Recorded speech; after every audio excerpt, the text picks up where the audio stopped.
So here we are in North Quarry Car Park, and before heading out into the hills, people can take a chance just to have a look at some of the things that you can see from within just the edges of the woods near the car park. And they've got some interesting stories to tell, actually, about how the hills formed and why it looks the way it does. Okay, Beth. One thing I can notice on these rocks here, and I can almost feel it, are these grooves that come down, and they're very different from all the other rocks around it. So what exactly has happened here? So what we're looking at here is the action of that fault we've been talking about. So where two rocks have scraped past each other, they don't do it quickly, and as they do it, they're both hard, like pieces of sandpaper, and they've rubbed against each other. And what you can see there is, even though this rock is incredibly hard, the other rocks rubbing past it were hard too, and what they've left behind are those scratches.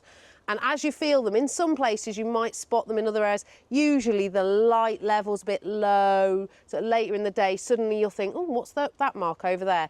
Give it a little stroke, you find that in one direction it's slightly smoother than the other, and that's the direction that that fault has moved and reworked. So this is going up and down. And one down. Part's going up, one part's going down. One part's going up and one part's going down. Okay. So if you give it a little stroke, you just see it's a little bit rough in one direction, and we show you, oh, not too bad. A little bit rough, not too bad.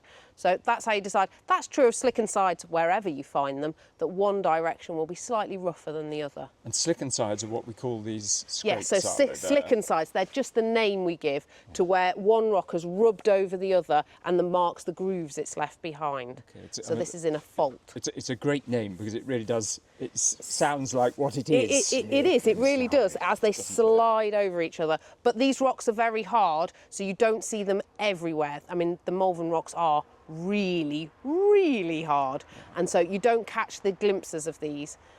And have we a rough idea about how long ago this happened? So we sort of say roughly 280 million years ago. It's not exact, because when it's a story this old and this long, it's hard to be exact, but this is the reworking of that fault.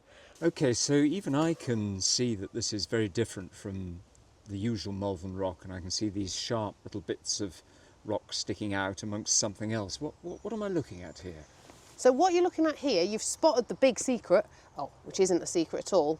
It is made, this is tiny little bits of the Malvern rock, very angular, and what's happened is, when that fault that we've been talking about has been reworked, it creates, it roughs up, it breaks up, it erodes the Malvern rock.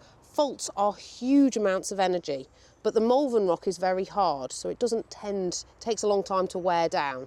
So these angular fragments, as it breaks off, fill in that gap and they've then been later cemented together to form a new rock, which we call breccia, which is angular fragments that have been glued, cemented together, held in one place.